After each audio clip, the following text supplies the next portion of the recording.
سورۃ التین بسم اللہ الرحمن الرحیم۔ یہ سورت بھی نفسیاتی فلسفیاتی اعتبار سے بہت اونچی ہے، اور وہ کیا ہے سمجھ لیجئے۔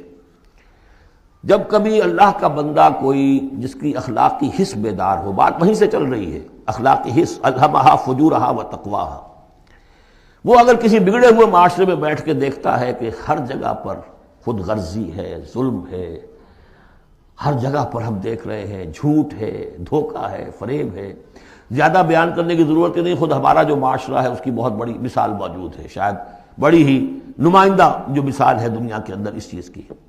اس پہ کوئی غور کر رہا ہے تو غور کر کے بالآخر بسا اوقات انسان اس درجے پر پہنچتا ہے کہ انسان ہے ہی بہت حقیر اور بہت گندی مخلوق، اس میں خیر ہے ہی نہیں، خیر کا کوئی پہلو نہیں۔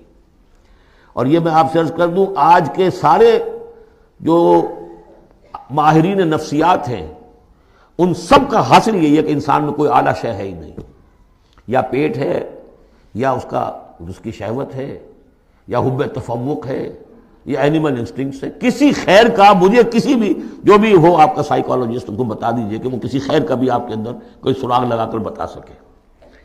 یہ جو ایک آتی ہے انسان کے اوپر مایوسی، حساس انسان پر، اس میں یہ صورت نازل ہوئی ہے کہ انسان شر ہی شر نہیں ہے، گند کی پوٹ ہی نہیں ہے، اس میں بڑی بلندی کا پہلو بھی ہے۔ والتین والزیتون، گواہ ہے انجیر اور گواہ ہے زیتون، وطور سینین، اور گواہ ہے وہ پہاڑ طور سینا، وہذا البلد الامین، اور گواہ ہے یہ شہر امین، امن والا شہر۔ لقد خلقنا الانسان فی احسن تقویم، ہم نے تو انسان کو بہت بلند حساب پر، بہت عمدہ تخلیق پر بنایا تھا۔ اب قسموں کا اس کے ساتھ ربط کیا ہے؟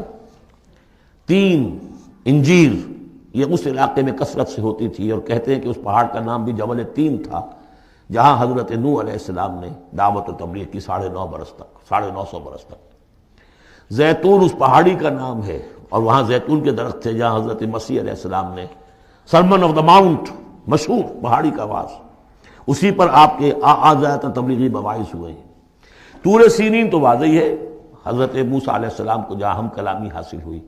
ھذا البلد الامین، اور یہ امن والا شہر جس میں محمد الرسول اللہ دعوت و تبلیغ کے فریضہ سر انجام دے رہے ہیں۔ ان شخصیتوں کو اصل میں ان مقامات سے مراد یہ شخصیتیں ہیں۔ اگر کسی کا خیال یہ ہے کہ انسان میں کوئی خیر ہے نہیں تو دیکھیں ہمارے بندے نوح کو، یاد کریں ہمارے بندے عیسیٰ کو، یاد کریں وہ بھی تو انسان تھا، موسیٰ جو رب سے ہم کلام ہوا تھا، اور دیکھ لیں اس بندے محمد کو صلی اللہ علیہ وسلم جو اس بلد امین میں نظر آ رہا ہے۔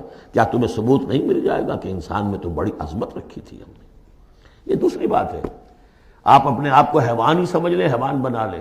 فَلَا تَكُونُوا كَالَّذِينَ نَسُوا اللَّهَ فَأَنسَاهُمْ أَنفُسَهُمْ، یہ تو آپ کا کام ہے، آپ نے کیا ہے، یہ گراوٹ تو آپ کو ملی ہے۔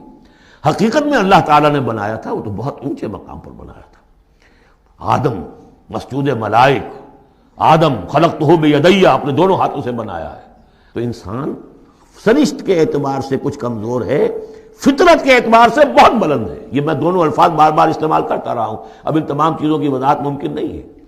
اس کا روحانی وجود سب سے اونچا ہے، اس کا حیوانی وجود بہت نیچے ہے۔ اصل میں اس حیوانی وجود میں آ کر یہ نیچے چلا گیا ہے۔ والتین والزیتون وطور سینین وھذا البلد الامین لقد خلقنا الانسان فی احسن تقویم، ہم نے انسان کو بنایا تھا بہترین حساب سے۔ ثم رددناہ اسفل سافلین، اب اسے اس جسد حیوانی میں ڈال کر در حقیقت نیچے پہنچا دیا گیا ہے۔ تو اب کیا کرنا ہوگا؟ اب اوپر اٹھنا ہوگا۔ اوپر اٹھنے کے لیے محنت کرنی پڑتی ہے۔ الا الذین آمنوا وعملوا الصالحات، اب یہ ایمان اور عمل صالح ہے جو تمہیں اس پستی سے نکال کر اوپر لے آئے گا۔ جس مقام پر تم پیدا کیے گئے ہو اس مقام تک پہنچنے کے لیے پہلی محنت کیا ہے؟ آپ کے شعور اور ذہن کی آزمائش ہے کہ اللہ کو پہچانتے ہو یا نہیں، اور دوسری محنت عمل صالح ہے۔ الا الذین آمنوا وعملوا الصالحات فلہم اجر غیر ممنون، تو ان کے لیے تو اجر و ثواب ہوگا جو اس کا سلسلہ کبھی منقطع ہی نہیں ہوگا۔ فما یکذبک بعد بالدین، اب اس کے ساتھ ہی ایک بات ایسی جوڑ دی کہ اگر تمہیں بھی نظر آ رہا ہے کہ کچھ لوگ بلند ہیں، کچھ پست ہیں، کچھ گھٹیا ہیں، کچھ بڑھیا ہیں، تو سوال یہ کہ اس کا کوئی نتیجہ بھی نکلنا چاہیے کہ نہیں؟ پھر کیا چیز ہے جو تمہیں آمادہ کرتی ہے جزا و سزا کے انکار پر؟ الیس اللہ باحکم الحاکمین، کیا اللہ تعالیٰ تمام حاکموں سے بڑا حاکم نہیں ہے؟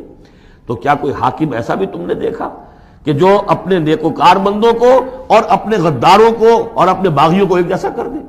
تو اگر انسانوں کے اندر یہ دونوں طرح کے کردار موجود رہے ہیں، جو تمہیں زیادہ نظر آ رہے ہیں وہ تو دوسری طرح کے ہیں، ہم نے بھی تمہیں دکھا دیے نا، موسیٰ بھی اللہ کا بندہ تھا، انسان تھا، عیسیٰ بھی تو ایک انسان تھا، یہ محمد بھی چلتے پھرتے جو ہے ثبوت ہے انسانی عظمت کا، یہ انسان کے اندر عظمت بھی ہے، اگرچہ ادھر اگر متوجہ نہیں ہوگے تو واقعی حیوانوں سے بھی بدتر ہو جاؤ گے، اولئک کالانعام بل ہم اضل۔